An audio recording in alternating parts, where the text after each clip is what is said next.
Se você me perguntar, deixa eu ver se eu consigo mostrar o que é isso. Sim, são meias da Adobe.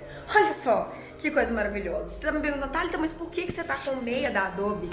Cara, te explicar isso e te contextualizar do que aconteceu vai ser bem interessante.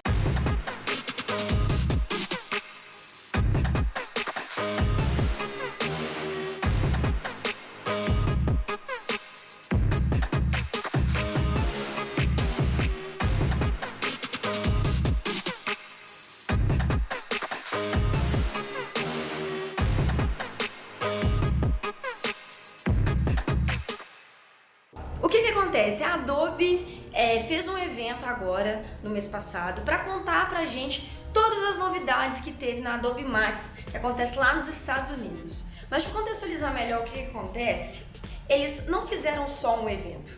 Eles fizeram um evento no Mirante 9 de julho, colocaram um telão maravilhoso, inclusive com pipoca, para televisionar e mostrar pra gente tudo o que estava acontecendo ao vivo na Adobe Max 2019.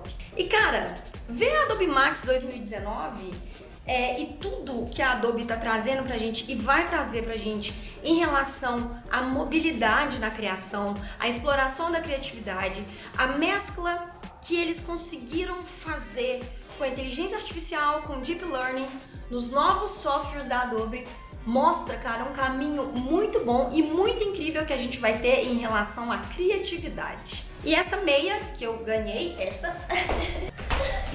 e essa meia que eu ganhei da Adobe, essa meia da Adobe, foi porque eu fui lá acompanhar esse evento de perto e conferir tudo o que aconteceu e, meu Deus do céu, inclusive Adobe, faça isso mais vezes. A gente curte muito e a gente precisa muito disso. Tá, mas então eu quero te contar agora um pouquinho de tudo que teve na Adobe Max.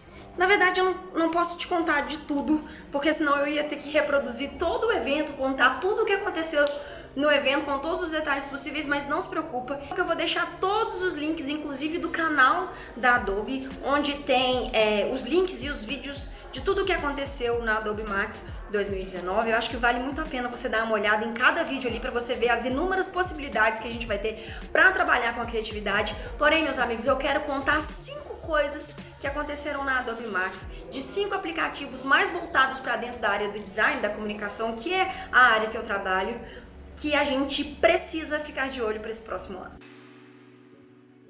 O Photoshop para iPad também é simplesmente absurdo. Sério, sabe quando a gente escuta aquela piadinha assim que é só a gente apertar um botão para criar, para fazer a coisa acontecer? Vai ser mais ou menos por aí. Acontece que o Photoshop para iPad ele trouxe mais uma vez a inteligência artificial, que inclusive é da própria Adobe, que chama Adobe Sensei, atrelada na funcionalidade do programa, né? Na verdade, do Photoshop para iPad. Nós, usuários, a gente deve receber uma atualização aí em breve que vai incluir algumas funções melhoradas, como selecionar alguns objetos interativos, entre outras funcionalidades que foram pedidas pelos usuários e a Adobe escutou. Outra novidade vai ser também a versão otimizada do sistema do Adobe Cloud, né? O Cloud Criativo, mais conhecido como Creative Cloud. Que o Cloudinho, ele vai permitir e ele vai ser possível nele enviar, fazer download de arquivos em PSD, armazenar na nuvem, tudo de uma maneira muito mais simplificada e mais leve. Imagina você ir começar um projeto no iPad e terminar no desktop ou na plataforma que você quiser, tudo junto, tudo lindo, misturado, você trabalha ali, acaba ali, continua ali, cara, vai ser incrível!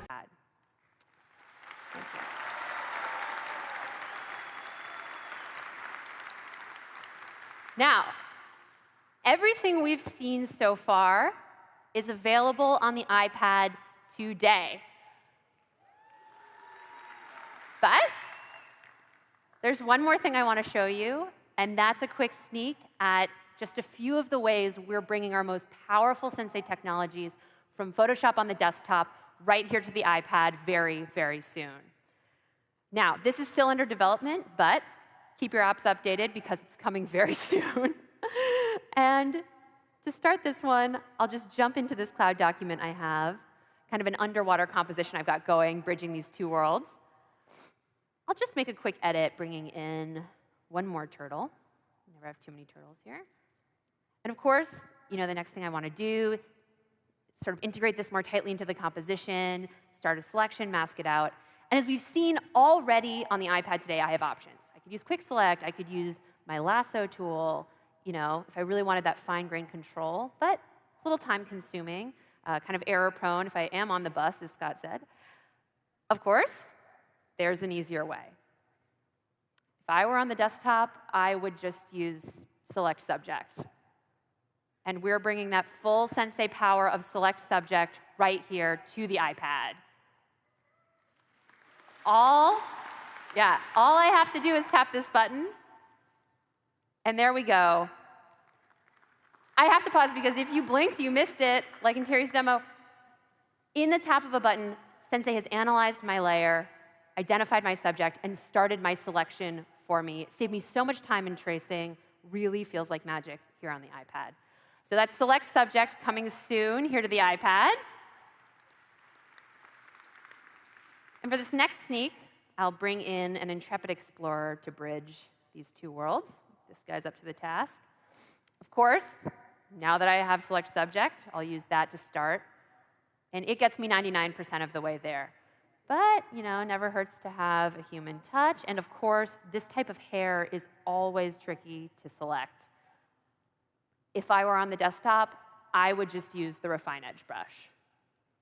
And again, we're bringing that full Sensei power of Refine Edge right here to the iPad. So let me give you a quick sneak. Just like on the desktop, all I have to do is start brushing to tell Sensei where I've got a complicated edge and I want it to focus its magic. And there we go. I sit back. It does all the heavy lifting. If you take a look at that mask mode, you can see every curl, every hair, perfectly selected. All I have to do is add any refinements I want, like decontaminate, and tap done. There's our little guy, all his beautiful curls, perfectly masked, all right here on the iPad. Again, thank you. I have to pause for a minute because this is so seamless that the full power can easily get lost, but it is impossible to make this type of complicated selection this quickly and this precisely without Refine Edge and all that Sensei power. It's just one more example of how we're bringing that power and precision you expect from Photoshop right here to the iPad. So to finish this composition, I'll just turn back on a few effects to focus the eye. And there we go. Select Subject, Refine Edge. These are just two of the amazing Sensei technologies we're bringing from Photoshop on the desktop here to the iPad very, very soon. And like everything else you've seen today, this is just the beginning. So if you already use Photoshop, download the app, load in a few projects, just start working. And if you're new to Photoshop, or maybe you've been overwhelmed by the desktop in the past, give us a try on iPad, because this is just the place to start. Thank you so much. Back to you, Scott. Primeira coisa que eu quero falar é sobre o Image Tango. O Image Tango, na verdade, é uma das ferramentas que vai usar essa inteligência artificial e do Deep Learning no processo de criação. Não preocupa não, que eu vou te explicar um pouquinho melhor. Imagina que você vai fazer um esboço ou um rabisco de um objeto qualquer e a partir desse esboço, a ferramenta transforma o seu rabisco em uma foto mega realista, com textura, com profundidade, com iluminação. Eu sei que pode ter ficado um pouco confuso para você entender isso, mas saca nesse vídeo as possibilidades que a gente vai ter. Thank you. So recently, I went on a trip and spotted a very beautiful bird. Although I'm not a great artist, but I did try to draw it backstage using Adobe Fresco. Let me complete the sketch for you. The eye, the beak, and the beautiful feathers, which are not so beautiful. So I'm going to quickly save the image and import it in Creative Cloud so that I can access it on my computer. All right.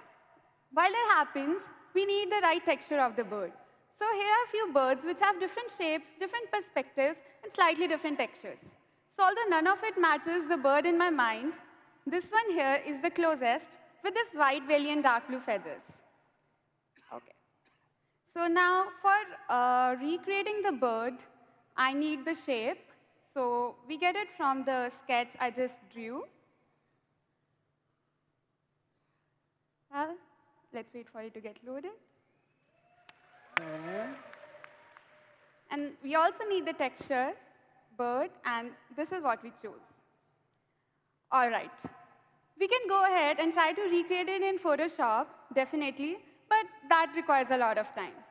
So with that, I'm going to present a technology powered by Adobe Sensei that will speed up our creative process. All I need to do is hit this magical button and ta-da! Yeah, that did not exist before. The image tango has brought my imagination into life. This is no Adobe stock or Google search. This is deep learning and AI, which learns the shape and texture features and generates a new species of bird which does not exist in reality. Como a Adobe não sabe brincar, ela criou um app que chama Adobe Photoshop Câmera. Isso mesmo que você escutou. A Adobe levou o assunto aí de filtros interativos para outro nível, porque essa galera ela simplesmente não sabe brincar.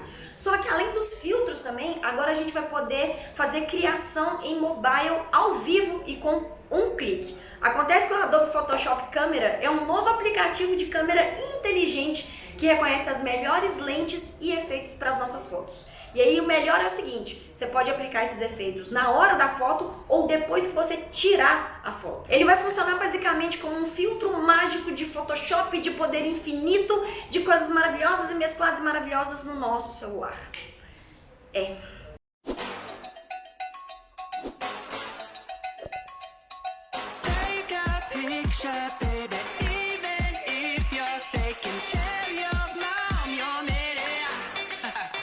You gotta get up.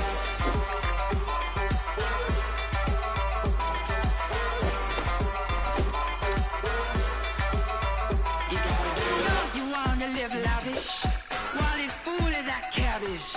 A brand new crib every month. If that's what you want, you gotta get up. Take a picture, baby. Even if you're faking, tell your mom you're made it. You gotta get up.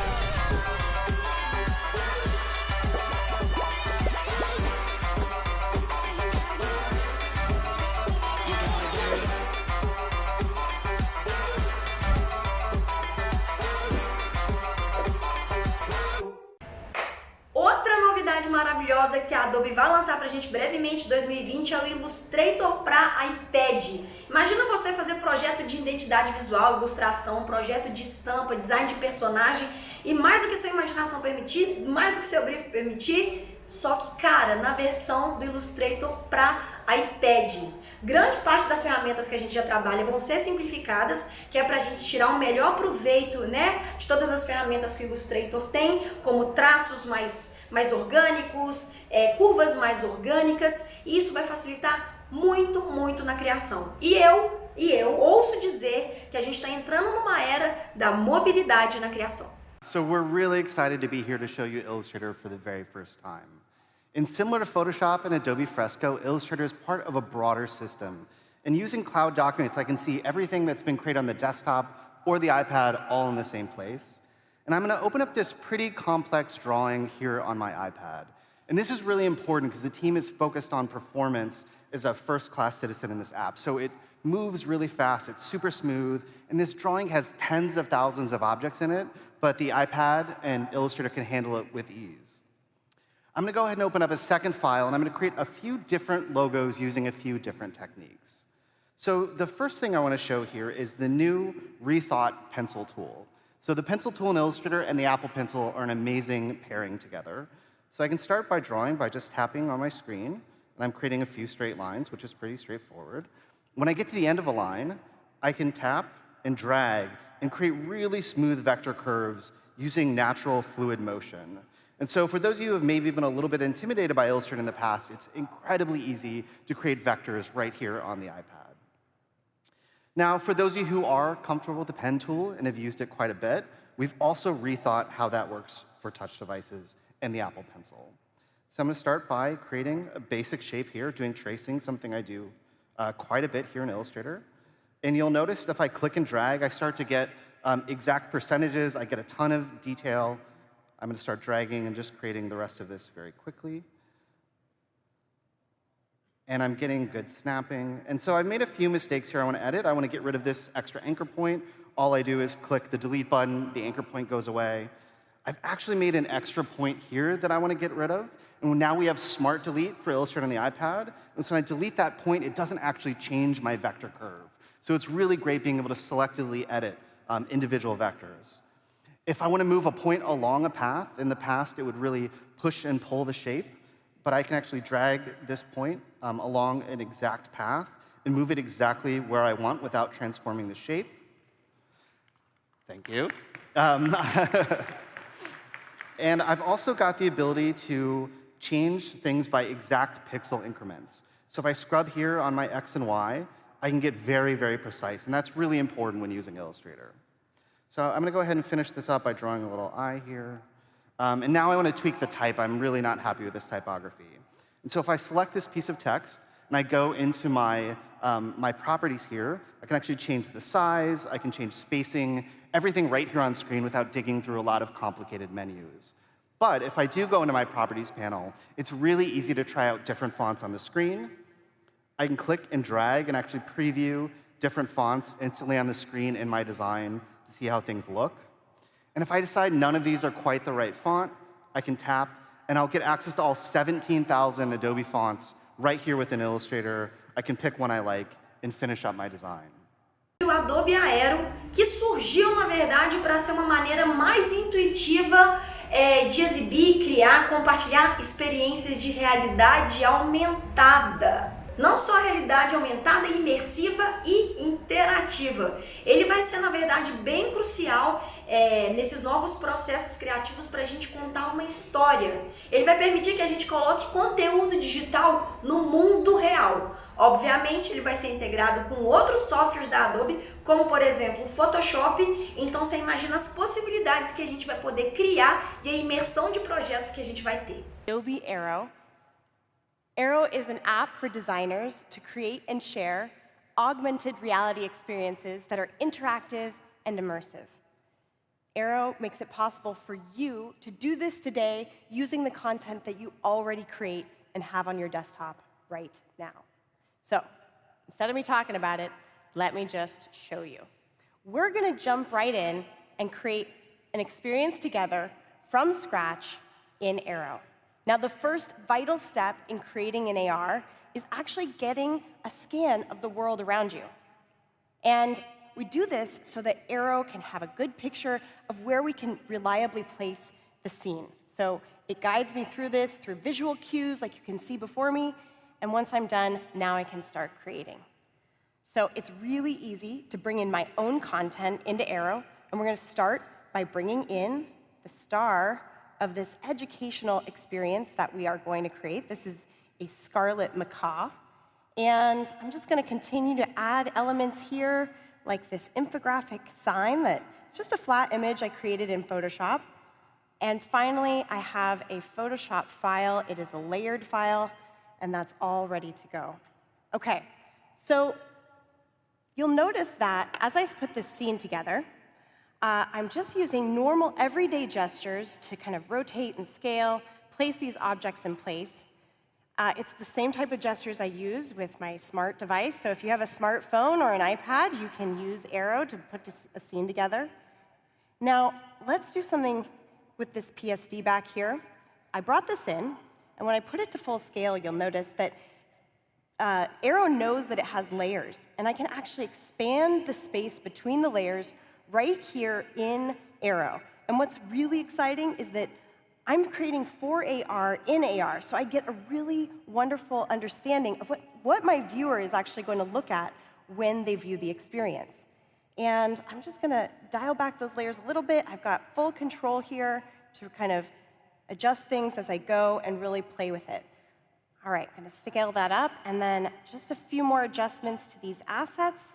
I'm going to put them in the scene here, and great. OK, now everything's in place. I did that really quickly with just a few movements there, and now I've got this compelling, immersive scene of the rainforest. But let's take this to the next level. Let's actually add some interactivity. Now, what do I mean by that? Arrow lets you be the director. You can set the when and the how your viewer is going to engage with the scene content.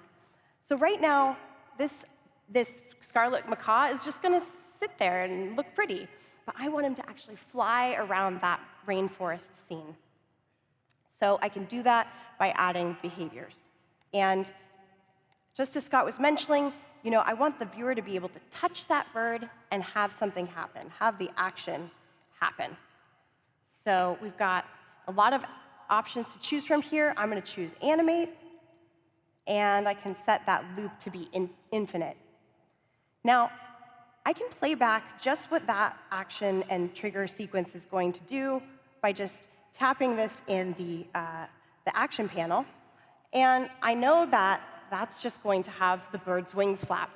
That's not enough for me. I actually want to see this bird flying around the scene. And to do that, I'm going to actually add a few more behaviors here. And I can start to layer them on top of each other so that they start to play in parallel. I can get really rich with this. Now, I'm going to add the animate action and then do something really special with it. Instead of just playing an animation, I'm now going to become the choreographer of this scene. And when the countdown goes, I can actually draw that path of motion through the scene, and it's going to be beautiful. All right, I get that visual feedback of where that path is going to take the bird. Now let's see what that looks like when it comes all together. So, over in preview mode, this is a direct simulation of how a viewer of this experience is going to engage with this on their own device. They see this beautiful scene. They understand that they can actually walk into it, get that nice parallax effect, and then they can touch the bird and have it fly through the scene. I think it's ready to share, don't you? All right. So Arrow makes it very easy to share and publish directly from the app. You can either take a video from right here, you can share a link that can be sent to somebody and have them view it in Arrow on their own device, or you can even share an exported file that can be put into another application. So if you want this experience about the scarlet macaw to be in an app about the ecology of the rainforest, you can do that with Arrow. Okay, so let's just recap, because a lot just happened. I just created a whole new AR experience with my own content, including my own Photoshop files. I added interactive moments to draw in and engage the viewer of the experience. And I can publish the whole thing directly from the Arrow app. Para você que não conhece, o Adobe Fresco, ele é um app de pintura e desenho digital que facilita bastante a vida de muita gente criativa aí que não tem um foco muito grande assim só na ilustração. Ele deixa a gente criar de maneira mais livre, espontânea, orgânica, e todos os cálculos, todas as coisas maravilhosas são feitas automaticamente. O bom desse app é que a gente pode trabalhar com ferramentas variadas na sua funcionalidade. A gente pode ter tom mais realista, tem brushes variados, e mais uma vez o app trabalha com essa inteligência artificial da Adobe para trazer ferramentas e processos inacreditáveis, como por exemplo simular a quantidade de água de uma aquarela na tela. Ou seja, ele calcula ali com base na inteligência a quantidade de água e ele te dá o efeito de água que você usaria no papel para aquarela, e é tecnologia e é muito Black Mirror. Obviamente também, eles que não são bobos, nada, vão fazer uma integração aí com o Photoshop, então você vai poder usar o brush de um e de outro, e você também pode exportar os arquivos em PDF, e é uma coisa simplesmente maravilhosa, e eu testei este aplicativo maravilhoso, e eu tenho que dizer que eu sou uma monstrona da ilustração. Eu fiz um desenho muito bonito, mas foi muito legal testar esse app e, cara, ver todas as possibilidades que vai acontecer agora nessa nova década, com a Adobe trabalhando com inteligência artificial, trabalhando com Deep Learning, incluindo tudo isso ali nos nossos softwares, nos nossos aplicativos que a gente usa para criação. E, cara, vai estar na hora da gente mudar a forma de trabalhar a criatividade e contar história. Os links estão aqui embaixo para você ver tudo, ver todos os vídeos, ver outros apps que eu não mencionei aqui, do que a gente teve na Adobe Max, e eu tenho certeza que você não vai perder essa oportunidade. Tenho que aproveitar também que esse vídeo está saindo na sexta-feira e te falar que a Adobe tá com descontos maravilhosos nessa Black Friday. Então, cara, se você já está querendo atualizar aí o seu Creative Cloud, o seu Cloud Criativo, os links estão aqui embaixo para você garantir desconto exclusivo. E não só isso, a Amarelo tem um desconto exclusivo para quem é amareloca de plantão e quiser assinar o Cloud Criativo. Links aqui embaixo, eu espero que você goste, eu espero que você ame e uma boa criatividade pra gente em 2020.